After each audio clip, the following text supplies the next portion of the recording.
Ladies and gentlemen, welcome to the London School of Economics. I remember a friend of mine who, at an early stage in his life, had to introduce a very famous author. And he sort of thought about this, and he got up and said, if I try to introduce the speaker, you will say, shut up, we know all about him. Tell us about you. Who the hell are you to be standing up here and introducing? And I'm in this very lucky position, because all I have to say, hey, here is Nandan, and sit down, and you all know who he is and what he has done and so on. So it's utterly pointless to be introducing somebody who is so well known. But just to put it in the context, this 2009 is witnessing an election in India in which the world is taking even greater notice than it did before. And it's not just the numbers, which are pretty staggering, 710 million voters, things like that. But people are puzzled about the outcome. How can we have such an amazingly chaotic politics? How can one contemplate coalitions or whatever it is, 15, 20 parties, caste, religion, tribal divisions, and how does it all work? And what is it?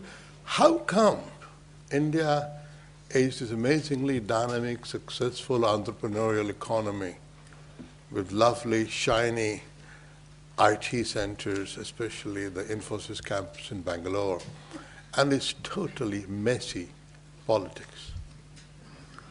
And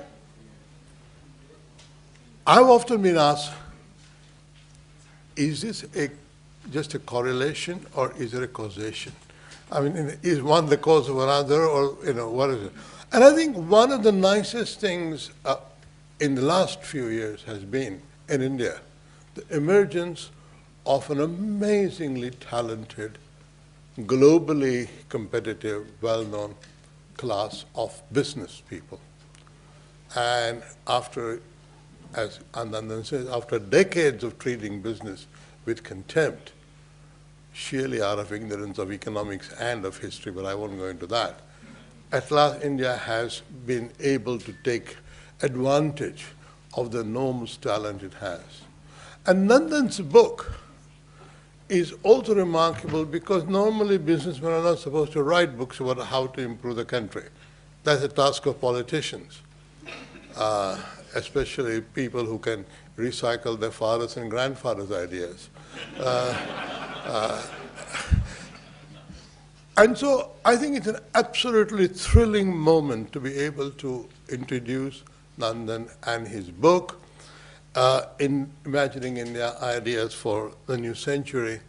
And I have sat enthralled in front of a television screen for hours on end when Nandan has been educating almost all of India about his ideas. I've had a great pleasure, and I'm sure you are about to have that great pleasure. Nandan Nilekani.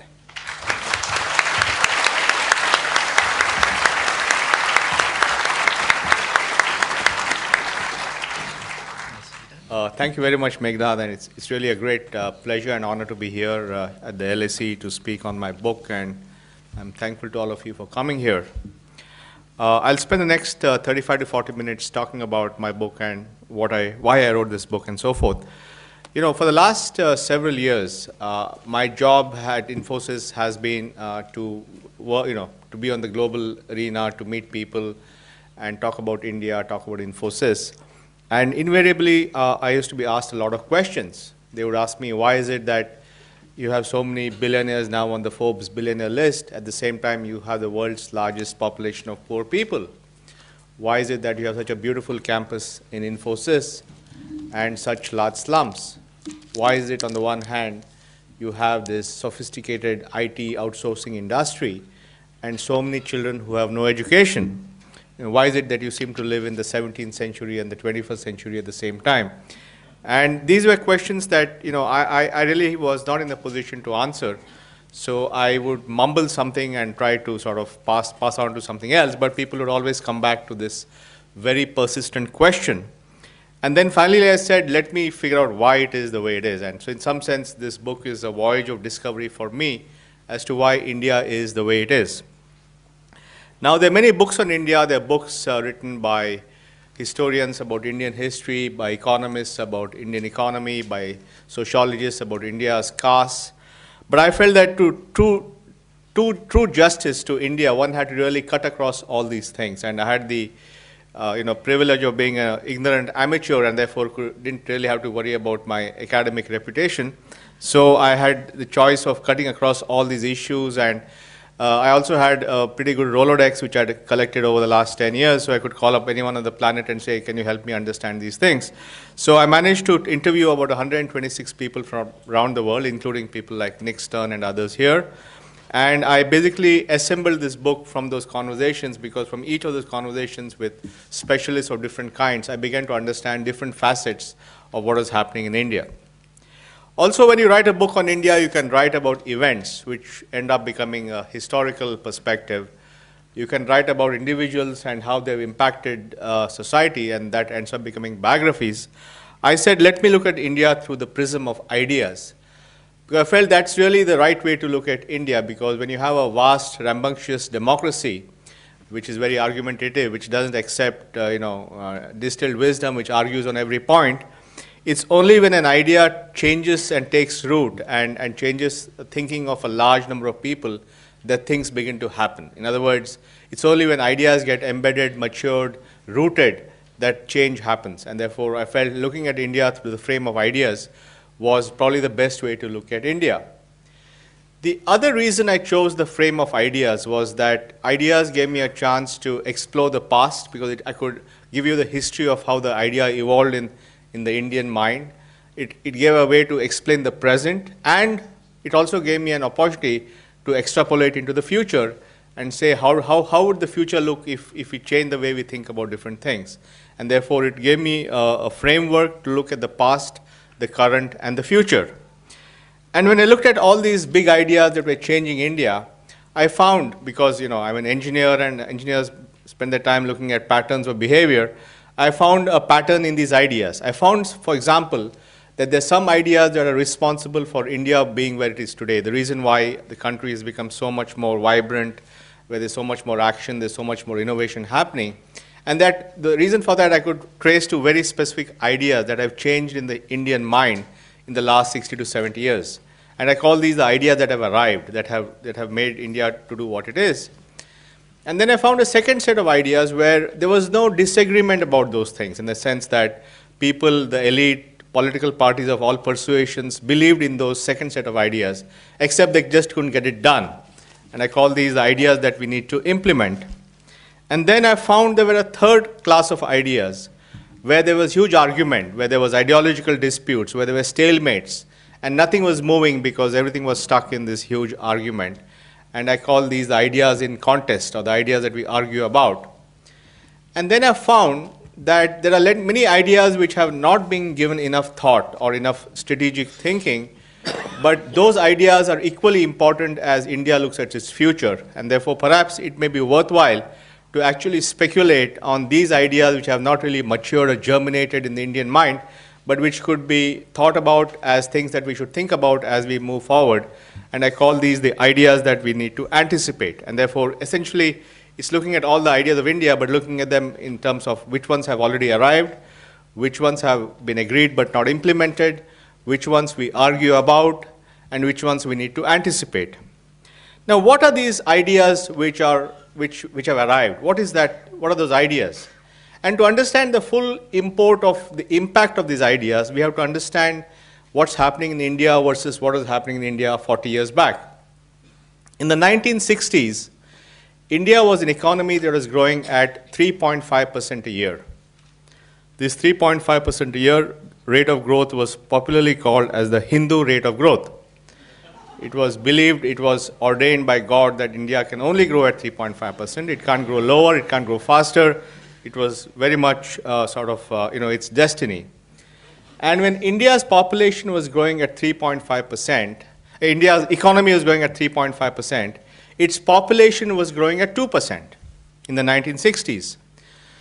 So all of you quantity types know that when the economy grows at 3.5% and the population grows at 2%, it takes 45 years for the per capita income to double. In other words, if the average income in the society is $1,000, it takes 45 years for it to reach $2,000. In 2008, India is growing or was growing at 8 to 9%. And even today, in the worst of the global crisis, it's growing at 6%. And I have no doubt that once the economic recovery happens, it can go back to 6 to 8% growth. So and at the same time, over time, because the population growth rate has slowed down, the population is growing at 1.5%. So when the economy grows at 8 to 9% and the population grows at 1.5%, per capita incomes double every 10 years. And therefore, something which was taking 40 years to happen is now taking 10 years to happen. In other words, it is a kind of a fast forwarding. It's like a car which is traveling at 25 miles an hour, suddenly going at 100 miles an hour. And therefore, there's a fundamental shift in the pace of change. And we must understand that this is a very fundamental shift which is happening, which you will notice if you go every year. My friend Richard goes every year he sees something changing there. And therefore, India is now reaching this acceleration. Now, what is the reason for this acceleration? I think there are 6 reasons, or 6 ideas which are responsible for that. First, I think there's a huge change in the mindset of Indians towards its own population. Because there's a time in India when we thought our population was a burden, a liability, and so on and so forth. Today, very differently, India thinks of its population as human capital. In other words, we are, in our mindset, we have gone from seeing our population as a liability to our population as an asset. And this belief in our human capital is a very fundamental change. Because when you start thinking of your people as human capital, then you start trying to figure out how best you can harness the dividend of your human capital. And human capital or people can only be, contribute if they are healthy, if they are skills, if they are educated, if they have roads to go to work and to school, if they have lights to study at night, and if there are jobs that are created. In other words, unless you create an environment where people are healthy, happy, productive, they are not really going to be very useful. And therefore, when you start thinking of your people as human capital, you start saying, what do I need to do to really make this human capital productive? And this is a very fundamental change in the Indian mind. This change in the Indian mind is accompanied by another unique factor, which is that India is entering a phase of its demographic dividend. Now, what is this demographic dividend which all you economists talk about? In simple terms, a demographic dividend is a time in a country's history when the bulk of its population is of a working age. Because what happens is a population which has high birth rates, as the birth rate starts slowing down, it creates a bubble where the number of new young people being born reduces, there are less old people, and the bulk of the population is in the age group of 15 to 65. And this can go on for 30, 40 years. And when you have this demographic dividend, which typically comes just once in the life of a country, you have what is called as a very low dependency ratio, which means the number of people working is far more than the number of people to be supported. Now, the opposite happens when an economy ages. When an economy starts aging, then the number of people to be supported is often much more than the number of people working. And as you have seen, this is happening in many countries in Europe and in Japan particularly. And that's a very different situation. But India is at a point when it is enjoying its demographic dividend. And in fact, at the point in this demographic dividend, India will have a dependency of 4, or 1 by 4, which is saying that for every 1 person who has to be supported, 4 people are working. This is a huge, huge asset. And why the demographic dividend is important is when you have such a high number of working people, there are more people working, there are more people saving, there are more savings, and therefore there's more money to invest. More investment means more productivity, and more economic growth, and so on and so forth. So if you have this demographic dividend, it also creates a virtuous cycle. And this has been seen in many parts of the world. When, for example, the United States had a baby boom after the Second World War, which created a demographic dividend. Japan had one too at the same time. Ireland had a demographic dividend when they introduced contraception, and so on and so forth. So different things, it can happen because of social change, it can happen because of higher literacy, it can happen because of better health care, because as as families start realizing that they you know, in the days when you have high infant mortality, you have a lot more babies to take care of any deaths. But as the infant mortality goes down, then you have less babies. So all these things contribute to this demographic dividend. But what is even more important is that India is the only country, or the only major country, which is going to have a demographic dividend. In other words, India is going to be the only young country in an aging world. So that makes the demographic dividend even more strategic or even more compelling. Now this again has a reason for that, because 30 years back, China and India had broadly the same parameters of its demographics, in the sense that both were typically about the same size. And both in their own way were trying to implement a family planning program, except that in China it was done through the one-child policy, which mandated that you have only one child in a family.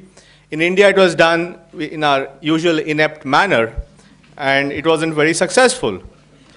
The only time that India actually tried to do coercive family planning was in the period of Indira Gandhi's rule called the emergency between July or June of 1975 to March of 1977, when her ambitious son went on this program of sterilization and other coercive methods of family planning.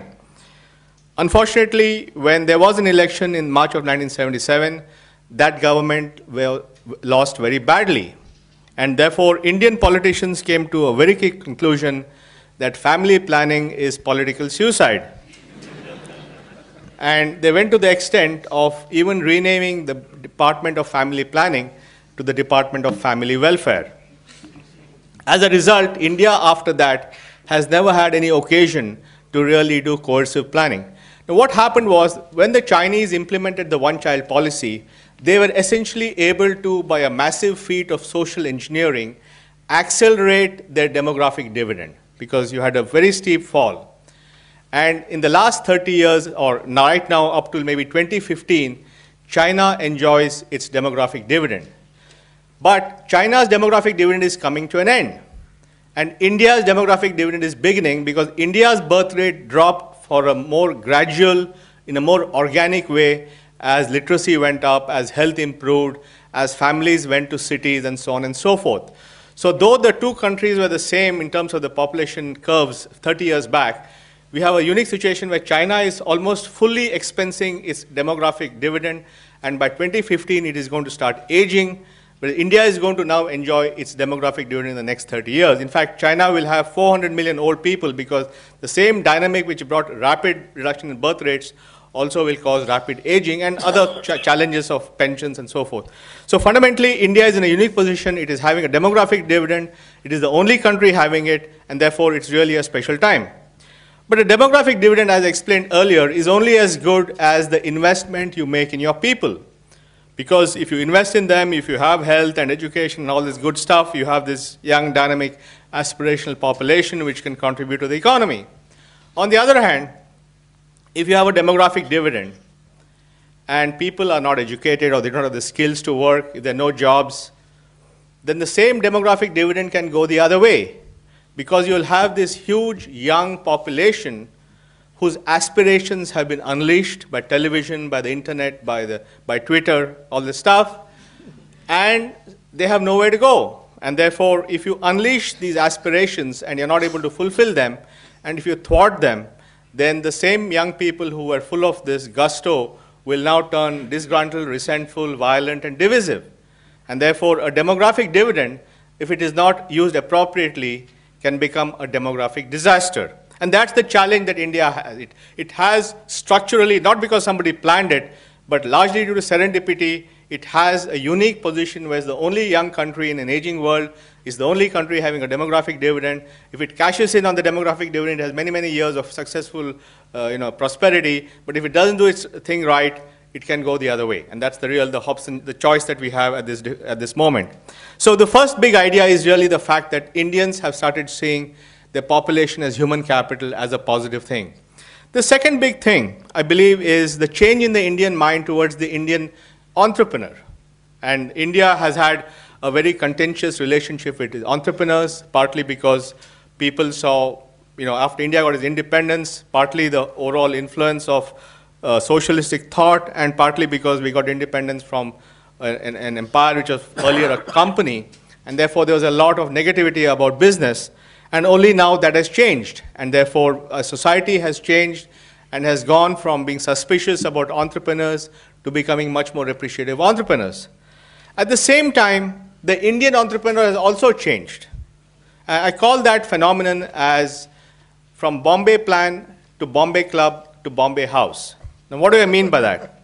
In 1944, the leading businessmen of the day, the J.R.D. Tata, G.D. Birla, Purushottam Das Thakur Das, John Mathai, all these people got together and said, how should we look at a new independent India? And they came and they prepared a document which is known as the Bombay Plan. And the Bombay Plan actually said that the state must have a very large role in the economy, that private capital is not going to be adequate to build the new India. So the state must spend on public infrastructure and all that, and really private capital will not be able to. In other words, the 1944 Bombay Plan actually conceded that the state must have a large role. It's not just Nehru saying it should have a role. Even the businessmen of the day said that the state must have a large role. And that ultimately led to a lot of unintended consequences and planning and licensing and all this stuff. And then similarly, in 1991, when India got its economic sort of freedoms after the reforms of 91, another group of businessmen met in a hotel in Bombay, and that was called as the Bombay Club. And the Bombay Club said, look, for the last 40 years, we have lived in this protected environment, and suddenly you guys are opening up the economy, and all these foreigners will come and they'll buy us up, and all these multinationals will come, and Indian national capitalists will go out of business. So they said we need 40 more years to become more efficient. So don't do all this stuff about economic reforms, because it will jeopardize our very future, and every country protects its national capitalists, and so please protect us. And therefore the businessmen of 1992 were protectionists. They were scared of global competition. They were scared of the impact of foreign companies, foreign capital. Today, it is the spirit of Bombay House. Now, what is Bombay House? Bombay House is the capital building of the Tatas. The Tatas operate from Bombay House. And today, for the Tatas, 50% of their revenue is outside India. They have bought Chorus, they have bought JLR, they have bought hotels all over the place, they have software everywhere. And they believe in global competition, they believe in globalization, they're launching the Nano, they welcome competition. And that, in some sense, the metaphor of the change in the mindset of the Indian businessman. From the businessman of the Bombay Plan of 1944, who wanted a large role for the state, to the businessman of 1992 Bombay Club, who wanted protectionism, to the businessman of Bombay House, who is ready and fearless about global competition. And this change in the mindset of the Indian entrepreneur is the second big reason for India's dynamism and vitality today. The third big thing is the change in India's thinking about technology and automation. In the 60s, India thought of technology as something forbidding, something that was, they called computers as job-eating machines. Even today, I think somebody from Samajwadi has said that, but anyway, this was much more prevalent in the 1960s. And computers are supposed to be job-eating machines. And as late as 1980s, when the Reserve Bank, which is like the Central Bank of India, came out with a report on bank automation, they didn't use the word computers. They called them ledger posting machines. And they believed they would fool the unions by calling them ledger posting machines. And when they had to come out with a report on more powerful versions of these machines, they called them advanced ledger posting machines. So as late as 1987, we dare not utter the name of, what is that, Voldemort? Huh? Who's the guy in that book? Yeah, it's like that. We didn't want to utter the word computers. We call them ledger posting machines. And so there was a fundamental unwillingness to accept technology, computers, and all that stuff. Today, we live in a country where India sells anywhere from 8 to 10 million mobile phones a month. 99% of these mobile phones are prepaid, which means the people are so poor they don't even have a credit history. And 40% of the mobile phones, the average recharge is less than 10 rupees. And for those people, that little mobile phone with a computer inside is a huge instrument of empowerment. And therefore, in the Indian mind, technology has gone from something which is forbidding, something which is intimidating, something which destroys jobs, to something which is empowering and provides access. And that's a huge shift in the Indian mind, and technology has played a big role in that. The fourth big thing is the Indian view of English. Now, English, as you know, in India began as a language of outsourcing. I'm sure you know that, right? Because the British East India Company in the early part of the 19th century found it was too expensive to bring expatriate British to work in India, and said maybe we should teach these Indians English so they can work for us cheaper in India. So they decided to teach them English. However, when they taught the Indians English, there were a couple of unintended consequences. The first was that Indians from different parts of India who spoke different languages at home learned to speak to each other. In other words, the Bengali in Calcutta could speak to the Tamilian in Chennai, who could speak to the Punjabi in Lahore. So they were able to create a pan-Indian language of speech. Secondly, when they taught the Indians English, they started reading English literature and in English philosophy, and they read about all this liberty and all this stuff.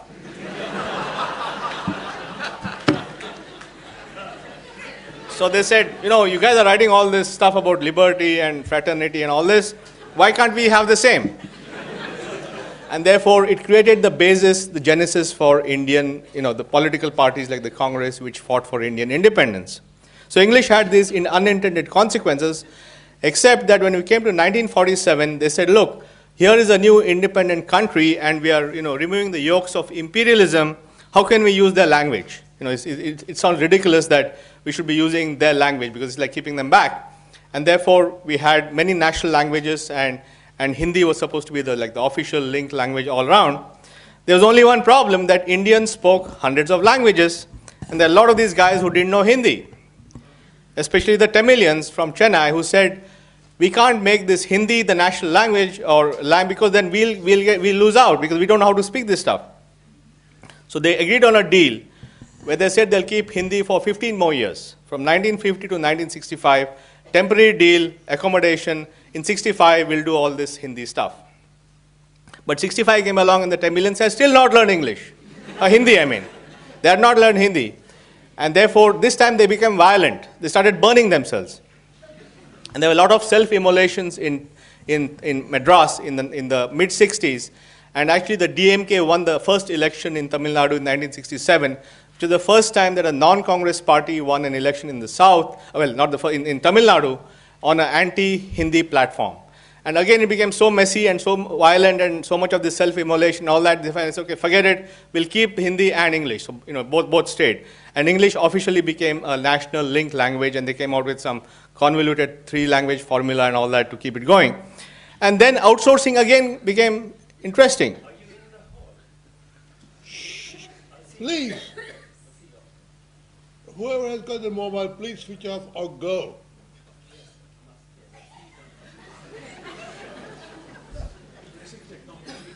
He's clearly using his mobile phone well. So anyway, then outsourcing came back, and suddenly English became again aspirational. And now everybody wants to learn English. Even the poor are saying, I didn't learn English, but I want my children to learn English. So English has come full circle, and now it has become a language of aspiration. So from a language of the foreigner, from a language to be excluded, it has now become a language of aspiration. So that is the other big change that has happened in India. And then I think the way Indians thought of globalization has changed. We thought of globalization as something negative because globalization and imperialism were the same things. But today the Indians are much more comfortable, our companies are comfortable going abroad, our students are comfortable coming abroad, our tourists are comfortable going out, our workers want to go and work all over the world. So Indians are a lot more comfortable with globalization. And the sixth big thing, I think, is the fact that democracy has become embedded in India. That democracy in 1947 was an elite concept of a few people based on a certain vision and idealism. But today, democracy is very much in the Indian bloodstream. And the elections that Meghnad was talking about is the world's largest election, 700 million people voting over 5 sessions, 1 million voting machines, a huge spectacle that's going to happen is actually happening. And I believe all these 6 things are really responsible for why India is where it is. The fact that our view of demographics, our view of population has gone from seeing it as a liability to human capital, the fact that our entrepreneurs have become globally competitive, the fact that technology has become empowering, the fact that English is now a language of aspiration, the fact that India is comfortable with globalization, and the fact that democracy is deeply embedded in our society, because that's creating choice and an open society. So these 6 things, I believe, are responsible for all this activity and dynamism that you see. Now, so far it sounds like the India Shining BJP, sort of program of 2004. So what are the problems in all this? And then I come to the second part of what I'm saying, which is the ideas which I believe have arrived but not implemented, have been agreed but not implemented. What are those ideas? One is primary education. I think for the first time, we have now accepted that we have to do something about primary education, because we have talked about this primary education for a long time, but nothing much happened about it. But there's been a long convoluted history, but for the first time now, on the one hand, the people want education, because one of the things that economic reforms did was expose people the economic cost of not being educated. And people have not connected this well, because they think of economic reforms only in economic terms. But in aspirational terms, for the first time, people realized if they don't have education, then they're going to be shut out of the income game. And therefore, the poor have very clear that their children will get educated. So there's a huge change in the mentality and mindset on education. At the same time, the state is spending money on education. We have programs called the Sarva Shiksha Abhiyan and others, where we have a 3% cess on our taxes only for the purpose of primary and secondary education. India's annual tax collection is about 500,000 crores, which is about $100 billion. So every year, $3 billion is straight away taken off the top and put into education. So both the money is coming in as well as the desire is there. Unfortunately, in all these years when we neglected education, all the schools had gone to seed. And you had all these government schools but no teachers coming to work. And therefore the poor have realized that too, that the government schools are not up to speed. So they are now going to private schools. If you go to any urban city, any city in India, Bombay or Delhi or Bangalore, more than 50% of the children in slums go to private schools. Now, these are not private schools. This is not Eton or Harrow or something. These are one-room tenements, mom and pop operation where the fees are very low. But even then, the poor are saying even those schools are better than the government schools. Even in rural India, 22% of children now go to private schools. And therefore, people are saying if the public schools don't deliver, we'll just send them to private schools. We'll do the sacrifices and we'll send them to private schools. But fundamentally, education is now, the boat has left the harbor. It'll take many years to make it happen. There's a lot of issues of efficiency and all that. But fundamentally, this is something which will get cracked in the next decade or so. The second big thing is infrastructure. Again, for many years, we didn't build any infrastructure. After independence, the first major infrastructure project was only the 1990s when we built the Konkan Railway. Till then, there were no major infrastructure projects.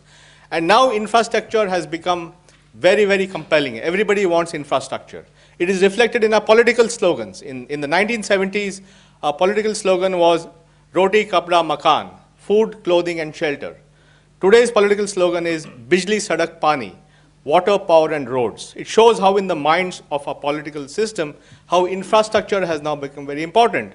In today's election, it's about broadband for all. Again, it's about infrastructure. So fundamentally, I think infrastructure, again, is something which will happen. It will take many years to happen, but it is something which there's no argument. No matter which combination of parties comes to power on May 16th, infrastructure will go on. The third big thing is urbanization. And India has had a very complex relationship with urbanization. And I believe there are two reasons for that. Part of it was the Gandhian view that India lives in its villages. And villages were romantic republics and Panchayat Raj and all that stuff. And therefore, in the Gandhian view, cities were not really a great place to go. The second reason why cities got a bad rap in independent India was cities where the British ruled from. And all the big cities were all essentially British cities. And if you went to Delhi, you saw Lutyens' buildings. And therefore, for an independent nation, urban India reminded them of the British rule. In fact, Nehru said, New Delhi is a very un-Indian city. Every day he went to work in Lutyens' buildings. And therefore, because of these two things, India had a very, very tentative relationship with its cities. And in its politics, in the constitution, cities don't even have recognition. You only have center and state. There's no recognition for cities.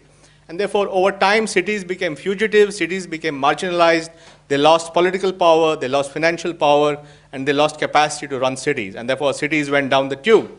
But today, economic reforms have shown us that cities are very important, because cities are where people get together, cities are where you have economic activity, cities are engines of productivity, cities are engines of innovation, cities are centers of excellence. And this is a huge change in the mindset. And finally, for the last 5 years, for the first time, we are spending billions of dollars in trying to improve our cities. Again, this is going to take a long time, but fundamentally, that mindset has changed, and now cities are accepted as good things. And the other reason why cities are important is that in this election, for the first time, you're having an election after delimitation, where all the constituencies have been redrawn in every state based upon the population, and the number of urban seats is 120 out of 543. Which means there are many more MPs who are going to come from cities now, and therefore the demand for improving cities is going to go up. Therefore, again, urbanization is something which is going to happen. And the fourth idea, which I think is going to happen anyway, is the idea that India should be a single market. Because India is not a single market. Every state has their own rules, their own taxes. Every time you try to move goods from one state to another state, there are a whole host of bureaucratic problems. But now, because when you didn't have a market, why did you need a single market? So only when you have a market, you suddenly realize that the whole thing is not a single market, and therefore now single markets are happening. And therefore these four ideas, the notion that cities are important, the importance of infrastructure, the importance of primary education, and the importance of single markets are ideas which I believe have been accepted. It's just a matter of getting it done. But I'm quite sure that for these four ideas, it doesn't really matter what political constellation comes into power, because these will happen because everybody believes in it. But what is it then we argue about? I think we argue a lot about things, but the three big ideas which I think are holding us back on the argument side is one about higher education. India is still not clear about higher education. That's why all of you come here to study. 200,000 Indians study abroad. And therefore, because we have not liberalized our higher education, we still have a huge set of constraints and regulations on education, who can start a university, what they can teach, how much they can charge fees, how much they can pay their faculty, how much they can, all that. It's completely regulated. And we have no policy on allowing foreign universities. We have no policy on allowing private universities. So it's a very, very big argument which is waiting to be opened up. And that's a big challenge that India has, that we haven't really opened up our higher education. And it's going to be a huge challenge, because you're going to have all these young people going to school and higher secondary school, and there won't be enough colleges and universities to deal with that. And that's a big challenge that we have. The second big challenge is on our labor reforms, because fundamentally, because we have a set of very antiquated labor laws, most businesses outsource it to informal labor, and therefore we have a situation where 93% of Indian labor is in the unorganized sector. So you have this very barbell effect, where you have 93% of the employees who have no rights and who are the first to get hurt when there's an economic slowdown, and you have some 2% who are in this highly unionized category who cannot just, you can do nothing about them. And we have created this very unequal system, and this again has been a holy cow for many years. But that again is something we need to really reform to create an equitable balance between the rights of employees and the rights of employers. But that's the only way you're going to create formal sector jobs which are required to really address this demographic dividend. And the third big argument is about affirmative action. How do you handle the whole issue of social exclusion? How do you make sure that people who have been left out get a chance, a leg up in this society? Is it through reservations? Is it through affirmative action? Is it through a point system? All those reservations and arguments about labor reforms are the three big ideas whose arguments are essentially holding up the progress of India. Now, if India is able to take these 6 ideas which are responsible for its current dynamism, if it's able to implement what there is no argument about, like primary education and cities and so forth, and if it's able to resolve these arguments about a higher education and labor and so on, it has the potential for many, many years of economic growth, which can take it forward, because all the other factors are in place, the young population, the high savings, and all that. But then when you start doing that, you come to what I call the challenges of prosperity. What do you do when a country becomes, start getting rich? Because then you have to go around and look around the world, what's happening elsewhere. And we have to make sure we don't make the same mistakes. Now, what are those things? First, I believe it's about what happens when a young population starts aging, because we have seen what aging happens in other countries. The cost of healthcare go up, as is happening around the world. the cost of pensions go up, because if you have something like social security and pensions, then as you have an aging population, the burden of that on the state goes up. Today in the United States, the combined unfunded liability of social security, Medicare, Mediclaim is over $50 trillion, they say. So fundamentally, you create all these unsustainable entitlements. And it's happening here too. And therefore, is there a way, when a population is young, to design its health strategy, to design its pension strategy, so it does not create long-term challenges? And that's very important. And here, we can look at what's happening elsewhere to make sure that we don't repeat the same mistakes. And I talk about that strategy in my book. Similarly, the other big challenge is environment and energy. Because when the Western development happened, they hadn't heard of something called global warming. So, development happened and they burnt up all this coal and oil and all this stuff. But now with all this new challenge of global warming, which is a fundamental challenge. And to give you a sense of the challenge, now today, the per capita consumption of CO2, or the per capita emission of greenhouse gas, is very different in the world. In the US, it's 20 tons per person per year. In Europe, it's 12 to 14 tons. In China, it's 4 tons per year. In India, it's 2 tons per year. But even this level of CO2 emission is increasing the greenhouse gas in the world. And when industrial progress began in the 1850s, the total greenhouse gas in the atmosphere is about 280 parts per million. Today, it's at about 430 parts per million. In other words, it's gone up by 150 parts per million, essentially by industrial activity in the rich countries. And all these guys who meet the IPCC and all these guys, and Nick and all these guys, they say that if we go beyond 430 parts per million, then we are going to reach unsustainable levels of global warming, which means approximately half the reservoir of this planet has already been consumed by the rich countries. And if we are really going to stabilize this greenhouse gas, it will require it to stabilize at about 20 gigatons per year. Now in 2050, if the world population is going to be about 9 billion, that comes to about 2.5 tons per person per year, which is 1/10 of what the Americans now have. So fundamentally, if India will have to come out with a different paradigm to make sure that we are able to survive in this manner, because historically, there has been a linear growth between greenhouse gas consumption and income growth. Income grows, energy consumption grows, greenhouse gas emission grows. Now, if India is to grow at 8% a year and double every 10 years, between now and 2050, its per capita income will go up 16 times. There's no way its per capita greenhouse gas can go up 16 times. And therefore, fundamentally, it will have to think of a different paradigm of dealing with energy which is not there yet, which is the so-called post-carbon economy. And it has to do it right now. It shouldn't go and build 30, 100, 300 coal plants for the next 20 years and then say, oh, we can't go this way and go somewhere else. You can do it right now by building a whole new model. And therefore, India has the opportunity to rethink its energy the way it looks at carbon and post-carbon, and the way it looks at environment. Because again, if you're going to have 1 billion people whose income is going to go up 16 times, the kind of environmental pressure of that, if it's done in the old-fashioned way, is going to be enormous. It's going to be crippling, and therefore you have to rethink what does that income growth mean in terms of lifestyle and so forth. So fundamentally, my point about anticipating India is understanding that in the rest of the world, it's facing challenges of energy, of environment, of health, of pensions, and saying, let us anticipate these things. There's no need to repeat the mistakes that the rich countries have done, but actually factor in these learnings, look in the rearview mirror, and figure out a different way of doing these things. And that's really what the last part is all about. So fundamentally, I would say that India is at this strategic opportunity. It is enjoying a demographic dividend. It's the only young country in an aging world.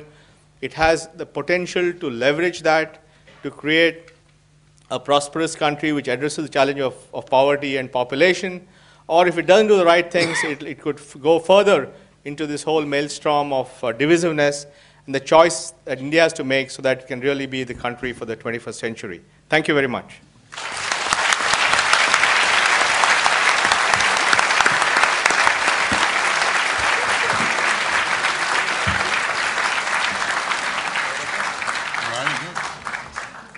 Danny Kwa, who's a professor of economics at LSE and has done many imaginative things, including talked about the weightless economy.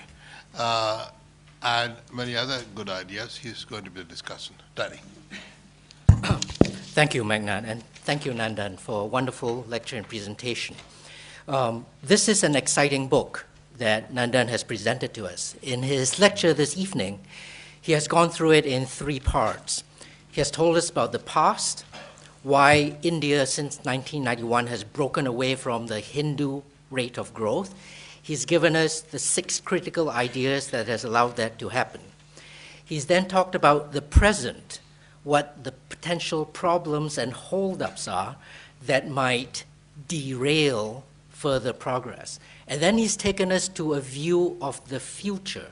He talks about the environment and energy issues, and he's told us how India, at this exciting stage of its economic progress, can, as it were, stand forwards in time and look back through the rearview mirror at the present, through looking at what's happening in other countries, and India gaining lessons from that so that it does not repeat the mistakes that other countries have made. While the book obviously tackles an important substantive issue, it is also a book full of rich ideas. It is an ideas-based book, as the subtitle on the cover page suggests to you. So I stand before you today to try and discuss these ideas, but it is not just an academic discussion that you go into with Nandan Nilekani. I was fortunate enough to first meet Nandan at the Davos World Economic Forum some years back. And even in that crowd, or perhaps especially in that crowd, it only takes 30 seconds conversation with Nandan to realize that this is a person for whom ideas are just grist, so that when the rubber hits the road, he makes those ideas materialize. He makes them happen. He's taken an idea about economic performance, separation of production across vast distances in space and in time, and he's created an entire global industry out of that. He makes ideas happen. So just a gentle warning, when you ask questions afterwards in the Q&A session, please be very careful what you say. This book is especially important, not just in its vision of a brilliant entrepreneur. It deals with India. The world now has only about 6.5 billion people. There are only 2 countries on earth that have more than 1 billion people each. India is one of them. These 2 countries are the only ones on the planet on which physical movements day to day and economic developments month to month are directly observable by the naked eye from outer space. These 2 countries also happen to be the fastest growing entities on this planet, reaching the kinds of growth rates that you typically saw before just on chemical crystals. These dramatic increases in income, in productivity, in economic performance since 1991 in India, matching China's, has perceptibly moved the world's center of economic gravity eastwards, something that a Goldman Sachs report on the so-called BRICS economies put down for many of us who were not yet aware of what was going on. Okay. Situate India, therefore, in the global economy. The third large factor that sits today to concern us is the global recession. Is this the worst economic crisis in the last century? And if so, what place do the juggernauts, the Indias and Chinas, the 2 billion people economies play in this? And how do Nandan's ideas on how economic growth will continue to take us forwards what do these ideas have to say about how the world economy will continue to perform? Well, here's an interesting fact. Nandan mentioned that India is an economy that on average sells 8 million cell phones a month, licenses out 8 million cell phones a month. Okay, 8 million cell phones a month on contract prepaid basis, because a lot of this goes to people who do not have a credit history that allows them to put this on a credit card. Well, the fact is that January this year, in the midst of the largest global economic downturn for the last century, new cell phone subscriptions in India reached a record of 11 million, almost 50% higher than on average. How is this possible? Well, rural customers in India, who are now beginning to see traction from the kinds of economic growth that Nandan has described for you, do not typically own land or hold extensive financial portfolios of CDOs and CDSs and mortgage-backed securities. They've been entirely unaffected by plunging stock markets and real estate prices. They continue to see benefits from digital mobile telecommunications. That is the picture that Nandan has presented for you of India and of the developing world more generally. It is a people-oriented view of economic development. It is how you get wider participation for people from rural areas, from the people living in slums who are actively seeking for their children primary education to get a foothold on the global economy. He's presented a vision for you of widening access to resources so that through appropriate markets, through appropriate competition, we get innovation and widened participation. And most of all, Nandan has presented for you a fervent belief in science and technology as the way forwards. If this were less serious an occasion, I would accuse him of presenting to you the solo neoclassical growth model, driven by population with advances derived from progress in science and technology. That's a tried, true, tested model of economic progress, and we see its manifestation now in billion people economies around the world.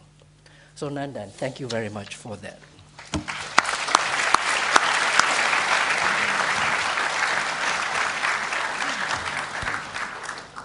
Now, we have an opportunity to ask Nandan some questions. Now, this is when I get into my hyper mode.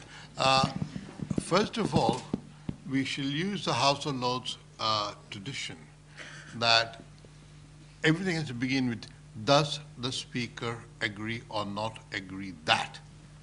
And the question. Don't want a summary of what he said, don't want a summary of what you think. Even a short one. I want questions, and only one question, because equity demands that as many people get chance to ask questions as possible. Okay, now, that person there, and then that person there. Okay, come on, yeah. Would you agree that one of the main reasons that these labor, economic, educational reforms are going to take so many years is your deteriorating politics, the end of Congress's dominance since 1977, the proliferation of regional parties, and the increasingly messy coalitions which can't take decisions? Okay, next. I have no more questions. Okay, he's going to do it his way. In the House of Lords, you take 5 questions at a time? Managers are difficult to manage. In the House of Lords, you take 5 questions at one time? Well, yes, I'll tell you about that later on, yes. No, clearly, I mean, in this picture I paint, you're right in saying that the politics of India is suspiciously absent. And my view is that that is going to be chaotic. I think you're right in saying that we're going to see increasingly fractious coalitions, a lot more regional parties, caste-based parties. But that's why I believe that the power of ideas is even more important, because as I said, on ideas, once they have been broadly accepted, then it doesn't matter whether we have a 5-party coalition or a 500-party coalition. I mean, to give an example on primary education, the big move on primary education finally culminated in something called the Sarva Shiksha Abhiyan, which was announced by the previous government under Vajpayee in about 2000.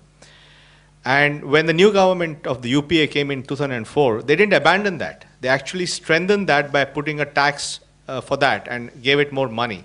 So once you have a deep-rooted idea like that, then it doesn't matter what the political, because that will happen. Or even urbanization, you know, the government has a $10 billion program for urbanization. Every party, every state has signed up for reforms, whether it's run by the BJP in Gujarat, by the communists in West Bengal, or by the Congress in Andhra Pradesh. And that's the whole point, that if these ideas can be embedded, then that becomes the safety net. While the politics will become more difficult, hopefully these things will drive it better. I mean, nobody's saying everything's going to happen the way I say it is. My only point is that it's plausible that there's this huge opportunity, and if you think strategically, we can actually get there. Yeah, there's somebody here. Yeah. Hi. Does the speaker agree or disagree that there are important fundamental differences in the entrepreneurial culture in big business between, say, America, Europe, and India, especially given a more salesmanship style that one often sees in old industries and in more American style industries, and the more engineering, more scientific approach that you've evinced tonight? Oh. Well, I'm not sure what the question is, but Don't ask. But let me say that I think India has a huge diversity in its entrepreneurs, and there are multiple reasons for that. One is that historically, business because of the caste system, business was an occupational caste. In other words, only some people did business, and they belong to certain communities. But what modernization has done is actually has made the barriers of entry to entrepreneurship drop. So people who are not historically from a business background can get into business. So people like me are not from a business background, but we have got into business. And I think therefore that combination of traditional businesses, the new people coming into business, the fact that we also have a large state-owned business, I think all this is creating a very good cocktail. Now, I don't know what you're saying. Are you saying Indian business is less salesy or something? Yes, in older industries, especially in America, you get more this sort of the salesman approach to business, whereas in the newer American economies, Oh yeah. specifically in IT, which is your own industry, that the approach seems to be a lot more visionary, philosophical, and scientific. Perhaps. I mean, I don't know. You're saying there's all steak and no sizzle here. All right. Okay, gentleman there. Thank you.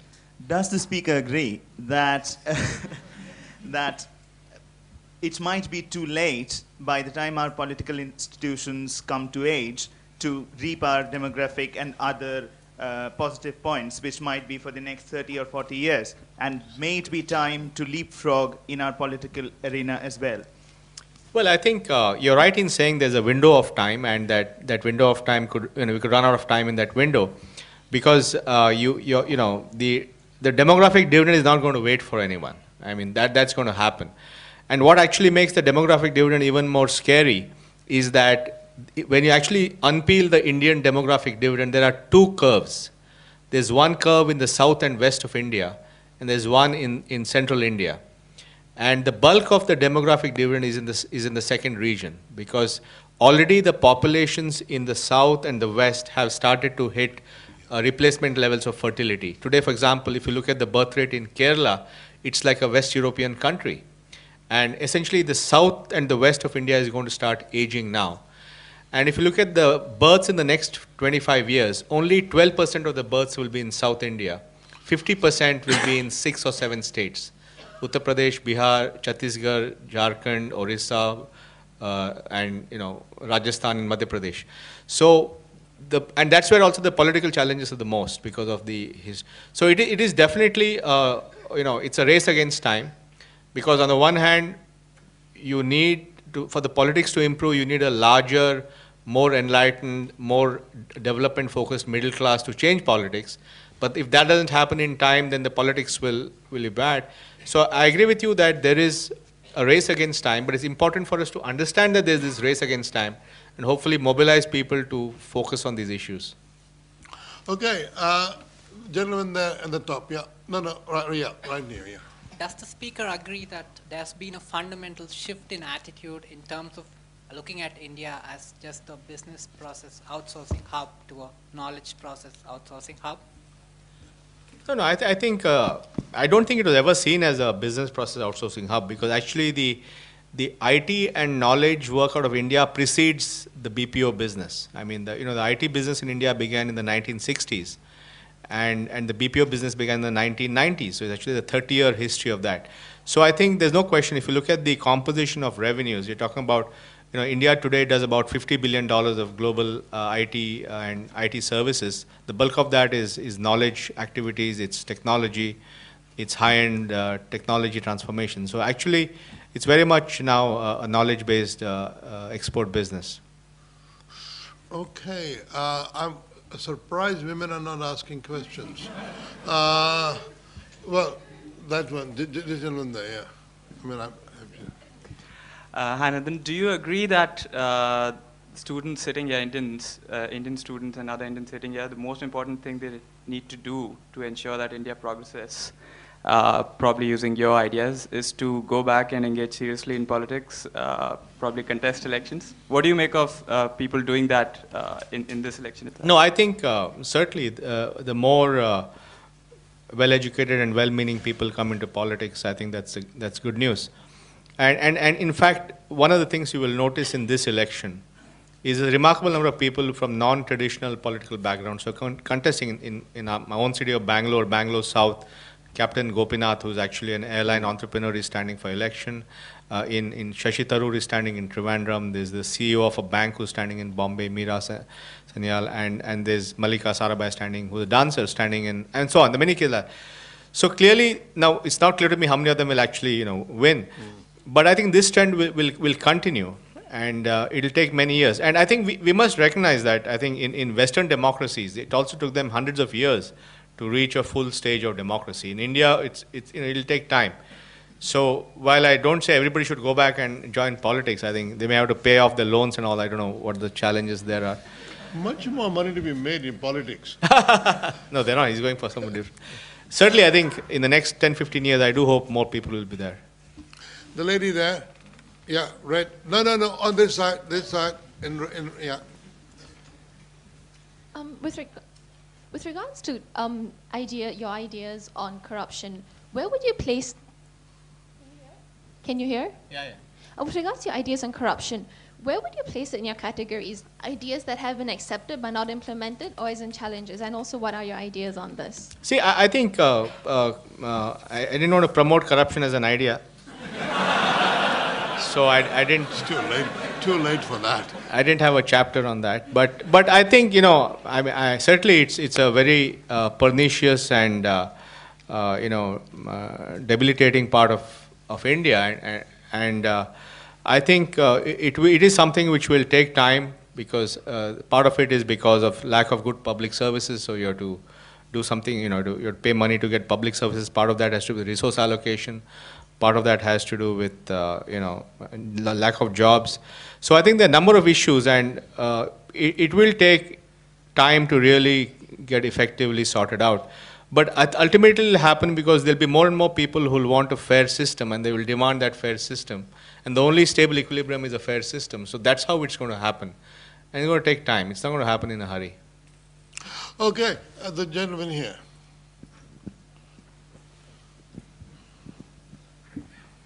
The reason that, do you agree?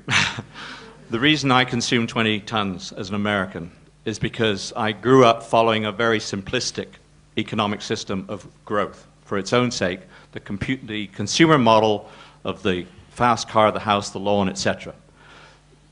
Do you agree that you have a real advantage in India?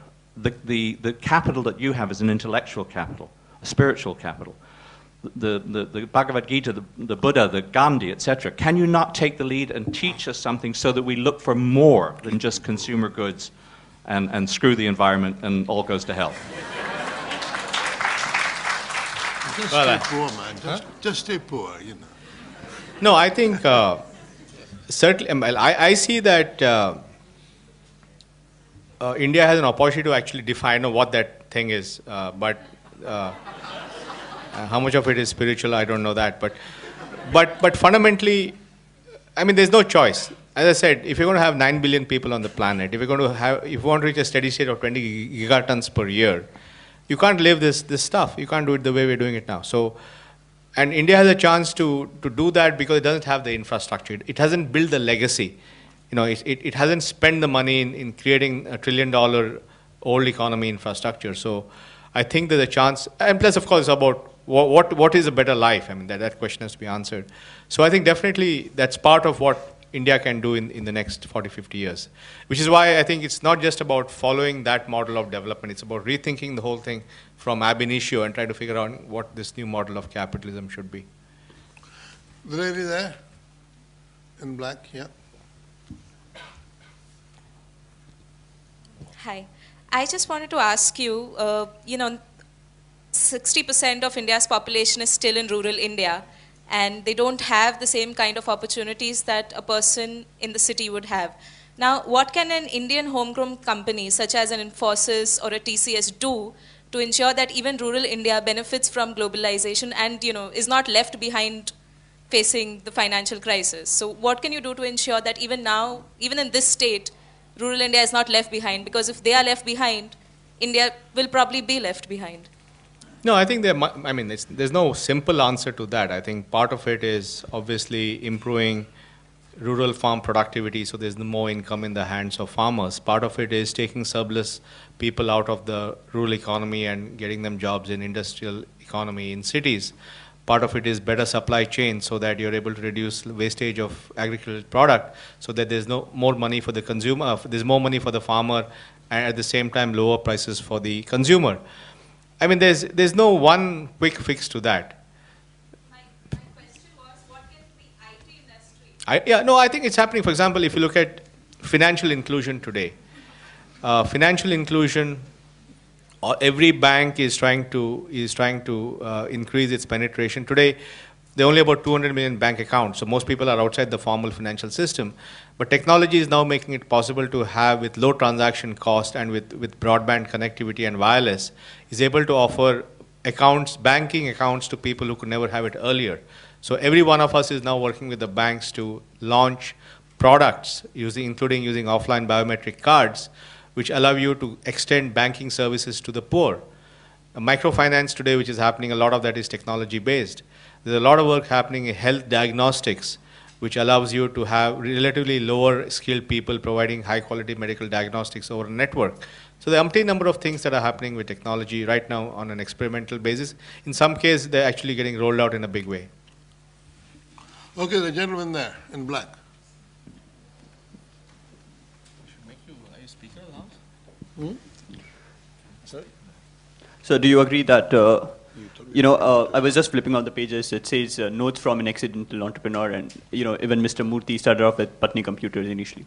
So, and majority of us being, in mid-20s, early 20s, studying at LSE, do you agree that the only way we can succeed in India is by being more entrepreneurial? And what is the one piece of advice that you'll give to all the youngsters here? Well, some of you want to be politicians and some of you want to be entrepreneurs. Well, I think, I think to me, I think it's great if somebody wants to be an entrepreneur. And I think to me, entrepreneurship is, at the end of the day, it's about deferred gratification. Because if you're going to get into entrepreneurship expecting rewards tomorrow morning, then you shouldn't even try. Because it takes a long time, and there are a lot of heartbreaks, there's a lot of adversity. You have to have the will, and it's a marathon, it's not a sprint. And therefore, if you have that, and you have a vision of the kind of company you want to create, then you should be an entrepreneur. But don't do it because you're going to make $1 million tomorrow morning. Lady here, green, yeah. Thank you. Sir, do you agree that all technology is not good? What do you think about the cotton farmers committing suicide every 7 minutes in India because of the genetically modified seeds? Actually, I'm not sure about that argument because I've talked to many people. I've talked to a researcher at the University of Washington who's been studying this, and she actually says the opposite to me, that actually BT cotton is helping. So it's not clear to me that whether that data is correct.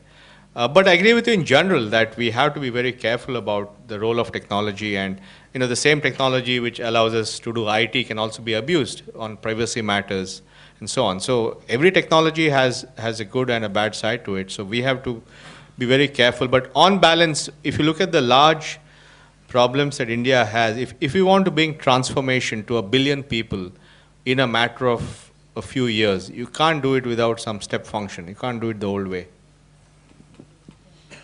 Oh, wow. Gentleman here?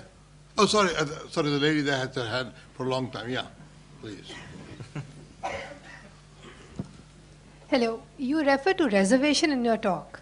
So, do you agree with the reservation policy floated with the government? Or if not, or if you do, what do you propose as far as reservation goes? Yeah, I think that reservations has become a political minefield in India.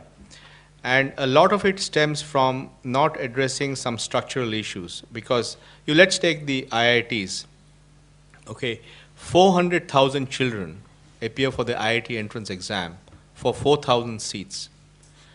Many of them spend years in some boot camp in some Kota or Patna or somewhere to get into IITs. The latest report says they're going to start these boot camps in the 6th standard to get into IIT. I mean, this has gone crazy. Now, what has happened, therefore, is because we have not bothered to reform and expand access in education, we are creating this huge Darwinian system. And then the soft option politically to address the issue of social exclusion is to say, okay, there are 4,000 seats, so we'll reserve 2,000 of them for this caste or that caste, which is a very wrong way to go. The real way to go is to, expand those 4,000 seats to 40,000 seats or 400,000 seats. And then there's no shortage. Then you can reserve as much as you want, but it doesn't make a difference.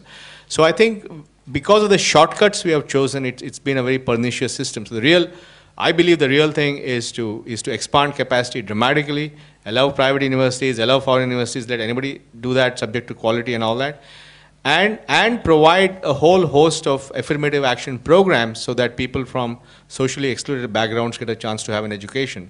And these are all shortcuts and political instruments. And essentially it's a battle of middle class elites. It's middle class backwards against middle class forwards. It's nothing to do with the poor. The poor have nothing. That poor kid in Bihar who's not got education, it doesn't matter if there's reservation IIT or not for him. So I think it's a very pernicious and convoluted and sort of perverted way of addressing social exclusion. Gentleman back there.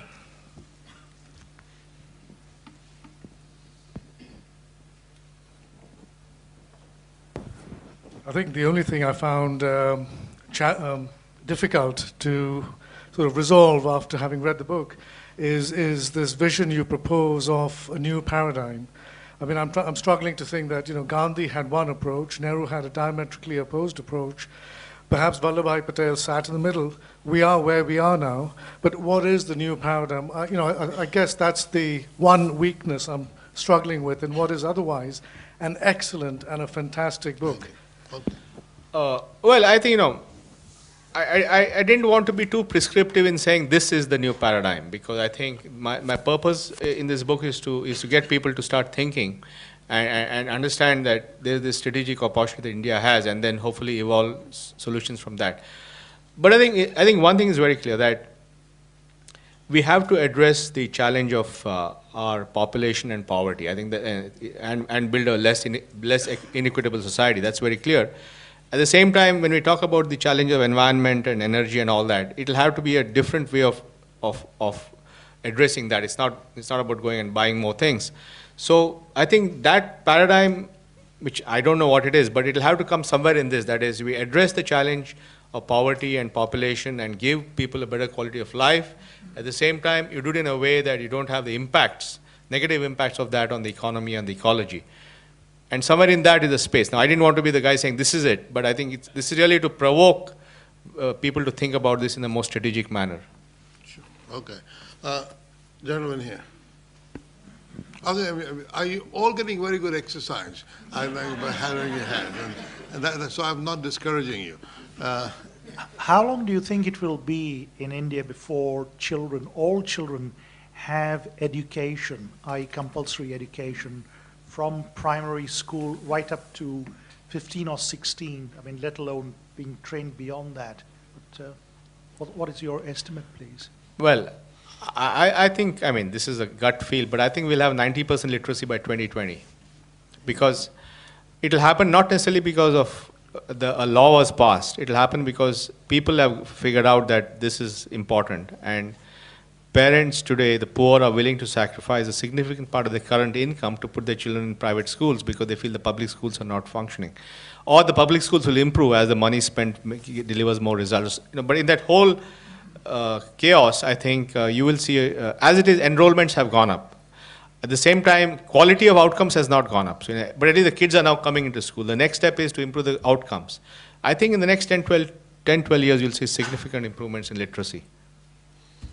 How many more do you think? Whatever, Ruth. I'm fine. I think I'm okay. One over there, at the back. Oh, that's fine. I mean, Hi. I have to help people who are sitting in. What lessons, if any, can India take from China's economic expansion, and what lessons have you learnt yourself from dealing with Chinese entrepreneurs? Sounds like a term paper to me. Yeah. Something like that? Sounds like his term paper. Trying to save some time, huh? Exactly. Well, I think clearly the way China is able to implement both scale and speed is something that's extraordinary, right? I mean, the way they're able to build new roads or build new airports or move 100 million people from villages to cities. So the scale and building 100 IIT-like institutions. So that's something which India is not capable of doing. At the same time, I think China, for example, today I think faces certain challenges. The challenge of aging. I think what has happened, I was talking to a demographer friend of mine, and he said that when they did this one-child policy, this policy was actually developed by a bunch of aeronautical engineers who did a spreadsheet and said, my God, this population is going to grow to 2 billion, so if you put in this one child in some spreadsheet, the population will maybe stabilize at 1.5 billion, and that's how they went. But what has happened, and this is the classic situation of the unintended consequences of large social engineering, is it's creating a whole host of issues. They got the short-term bump of the demographic dividend. Rapid aging, 400 million old people, huge pension costs. They don't have a pension system to pay for that. Childhood obesity, because you have one child, you give them chocolates and ice cream and all this stuff. Highly individualistic behavior because you haven't grown up with a sibling. And this whole 1:4 thing, one child, 4 grandparents kind of thing. So it's actually created a lot of very and of course female infanticide, because you have one child, you want to have a male, so all that stuff. So fundamentally, this social engineering on that scale causes huge unintended consequences. So I think in Indian case, while we haven't done many things very well, because of the general inertia in the system, also something that could have done which had major negative consequences also has not happened. The other thing is that I think India has a much more domestic economy. 2/3 of the Indian economy is in domestic consumer spending. In China, it's 1/3. So I think they will have to now, with what's happening in the world, will have to reorient it towards much more of a domestic economy. So I think we have a lot to learn on implementation, scale, but I think on some issues, India is better off. Okay, the lady here. Thank you. I was very pleased to hear that you said they're at least thinking about implementing a single market in India. I'd like to ask you about what might seem to be a relatively minor detail, but perhaps it indicates a mindset. Regarding primary education, when I see schools, informal schools or NGO-run schools for children in the slums, or for the state schools, government schools also teaching these kind of children, I find that they are learning Sanskrit. And I feel, although I learnt Latin myself and was very pleased about it, we don't teach Latin now, and it does seem to me that there are so many other things that I just wish these children could be learning in the time available, more science and technology so on. What do you think? No, I'd like to visit the school where they're teaching Sanskrit. Exactly. Where are they? Delhi. Boris would like that. Boris Johnson would like that very much. Boris Johnson would like that very much. Well, actually I'm not aware, and you know, my wife Rohini does a lot of work in this sector, and she also is shaking her head. So I don't know where this is happening, but if it's happening, obviously I agree with you. I think they should be learning more germane things. But I think on the single market, actually, there's a lot of progress. I think, for example, India went from a sales tax system to a VAT system, and in fact now we have a national VAT system. And by 2010, they're going to implement something called GST, Goods and Services Tax, which will integrate both the manufacturing tax and the sales tax into one tax system. So all those will have significant impact on creating a national market. Okay, gentlemen there, on the edge. Yeah, gentleman here, yeah. Stop by before it. Yeah, sure. Hi. Would you agree that in terms of migration trends that the Indian economic boom has actually slowed down the so-called brain drain of professionals leaving India to pursue their careers elsewhere? And in fact, do you think there's any evidence of non-resident Indians and people of Indian origin now returning to India to invest and work? Sure. So certainly I think as the economic opportunity in India go up and there are challenges in the West, you will have more movement backwards. But I think even if it doesn't really matter, I think the difference is when India was sort of not in favor of globalization, then because you ran a closed economy, then anybody who crossed that left the system. So that was when it was a brain drain kind of thing.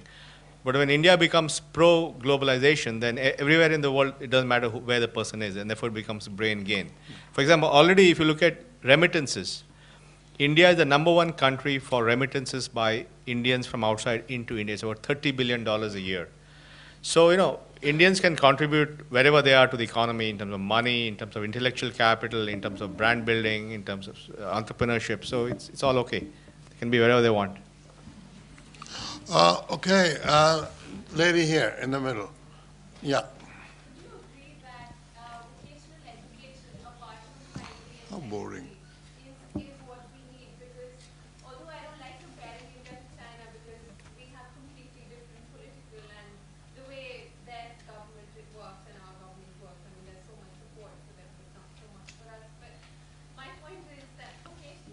Vocational education is good, okay.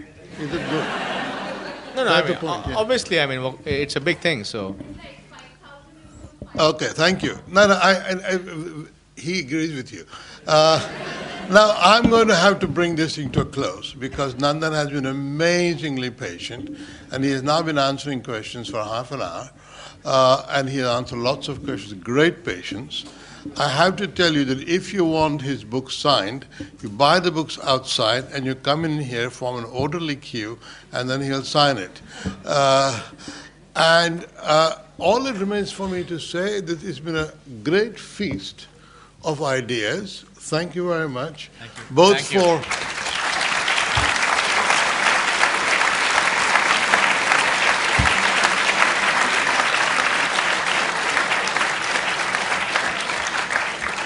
and thanks, Danny Kwa, for his discussion.